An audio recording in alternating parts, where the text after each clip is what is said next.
This is NBC 10 at Issue. Some Philadelphia fire stations that have been closed for years will soon be back in operation. It's all thanks to millions in federal dollars. So how will the opening of these fire stations affect the fire department and the city overall? To discuss that, we are joined by Mike Bresnan. He is the president of the International Association of Firefighters Local 22. Mike, welcome. Thanks for joining us. No problem. Let's start right with that and what the impact of this will be. What's the impact of having these stations open again? What does it mean to you and your members, and what does it mean to residents of the city? Well, number one, it's safety. It's safety for the citizens. It's safety for our members. Because to go back, when these companies were closed, it was actually 7 companies were closed at one point under Mayor Nutter's administration. So 4 of the companies came back. We got federal grant money from the Trump administration, and so we still had 3 remaining companies. And so with them being back in the picture, we're where we should be, because I tell a lot of politicians and even media personalities that when you're talking about fire coverage, it's not about how many fires there are or how many people live in the area. It's about geographics. And the city of Philadelphia, the stations are geographically located so our members can get to the fire in enough time to make a difference. And when you start taking pieces out of that picture, response times go up. People's safety now is in jeopardy. And like I tell some people, if you're going to annex a part of the city, say Chestnut Hill, okay, I'll be the first one to say you don't need a fire company. We don't cover that no more. But fire, I always say, is like time. It doesn't stop. It keeps growing, and seconds matter. It's not minutes, it's seconds. So where are these really going to make an impact then geographically in the city? Well, some backstory to getting the grant money.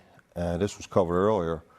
We had the tragic fire down there in Fairmount. 13 people, 9 children died. Ladder 1 at 16th and Parish would have responded to that fire, but they were out of service. They were disbanded. So when that tragic fire happened, I received a phone call from my international president, Ed Kelly, who had basically a direct line to the White House. So he called up, he asked about how the fellows doing, how's everybody doing, told him what was going on. He says, the White House actually called him and said, is there anything the White House could do? So I said to him, well, the fire commissioner, Adam Teal, was putting in for federal grant money to restore the companies. I said, so any help with that? Because Ladder 1, they would have been there. So next thing you know, calls me back. He says, listen, the president's going to call you. So that phone call happened. President Biden called, spoke to him for about 5-6 minutes, explained what was going on. He was very concerned about the members, the families, told them, taking care of them, what we can do. And about the grant money, he said, if he has anything he can do for that grant money, he's going to make sure we get it. So here we are today, and it came through. And you think that those conversations that played a role in that? Hopefully, and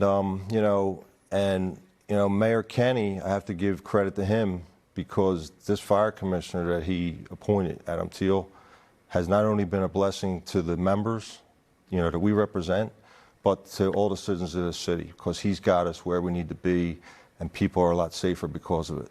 What's the timeline? What's your hope for when these can be back up and running again? There's nothing official yet. Fire commissioner, I believe, is trying to get Ladder 1 back sooner, maybe by end of the year. But, that's more of an answer the department can answer. But, obviously, the sooner the better, Some of this money can be used for hiring new firefighters and training them, bringing them on board. We know, though, that it's been tough to find police. Just finding people sometimes to fill jobs is not easy.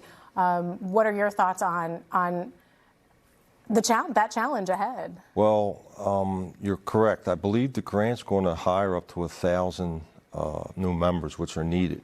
And we're really in dire need of EMS personnel. And I just try to help the fire department's recruitment people. We have great benefits. It's a great profession. And, come to Philadelphia because we need you. Mike, thanks so much. Appreciate your time. Yeah.